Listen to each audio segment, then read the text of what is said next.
This is Kitty. Welcome to Bryn's Travels. I'm Julia Bryn. This is a kitty that I'm babysitting right now.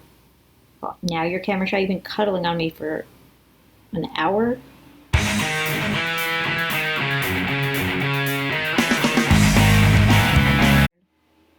Today I want to talk about 6 things I learned the hard way about Italian culture while living with families. I moved there for 3 months during a program teaching English where we moved around from different places. Great program.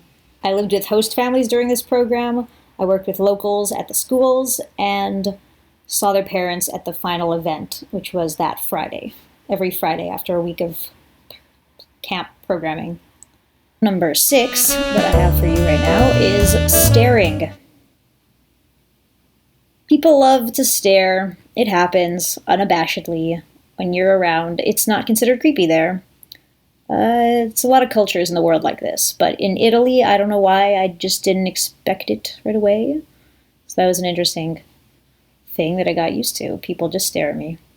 Number 5, being barefoot is worse than being topless. Apparently this goes back to in the olden days when people were too poor to have shoes. Someone had told me, I guess, or maybe that was just their theory. So you should not be barefoot. You can wear flip-flops, flipper. Number 4, this goes back to the house and being at home with them. Brushing my teeth outside the bathroom was considered very weird. I would walk around my house, like their house, I don't know, just brush my teeth, doing stuff. I can't be bothered to waste 2 good minutes in the bathroom. I don't know, I have severe ADD. I need to be wandering around when I do things. So they would just laugh and say they liked my goofiness personality anyway, but they would be super weirded out that I would be walking around, "Oh, Julia, you're so weird. It's funny how you brush your teeth and wander the house." It was a thing. It was a thing they brought up repeatedly, even throughout the years that I kept in touch with this family. "Oh, that's a girl with her brushing teeth in public." It was okay. Number 3, the rain. They're afraid of it. When it would spontaneously rain during the summer, I would be very excited because I'm from a dry, arid, chaparral, desert-like landscape, and we don't have rain. In Italy, it was this warm summer rain, and I couldn't wait to go out and run around in it, and they thought I was the weirdest. They thought it was also weird that I would influence their children by being like, "Let's go, kids, let's go outside in the rain, this is going to be fun."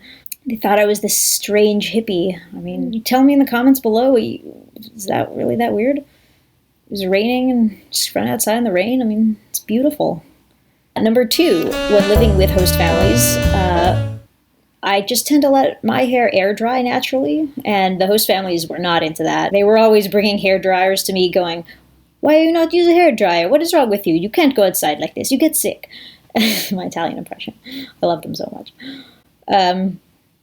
Yeah, so wet hair is a big thing not to do. I mean, it's not like my hair dries very good on its own naturally anyways, but it probably would look better if I bothered to blow dry it. But I got into the habit there. And this is kind of true of other parts of Europe too. I experienced the same thing in Germany with families. I guess it's just weird to have my hair dry naturally. So, number 1, hugging and kissing as ways of greeting people. In Italy, it's always a kiss. Kisses on the cheeks, double kiss, they lean in. It might be different in different regions. I stayed mostly in the northern third of the country, but not in the mountains. So I embarrassed myself a number of times when I first moved there, where someone would lean in and I would lean in, and my natural instinct was the hug, even though consciously after a while I knew that they were leaning in for a kiss. You just naturally do what you're used to. We would bonk into each other. Super awkward, and they would think I was a freak for trying to hug them. So that's definitely one thing to get not to do, especially because I was working at a camp.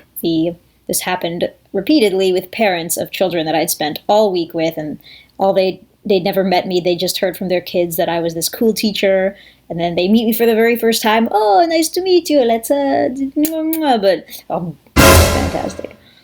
Yeah, so let's get your kids to their final presentation now that I've completely lost your respect. So that was my 6 things that I learned in Italy the hard way of living with host families. I hope you enjoyed something in this video. Leave your comments below if you have any interesting things to add. And like the video and subscribe. You came back now. Cat, you came back at the end of the filming, really?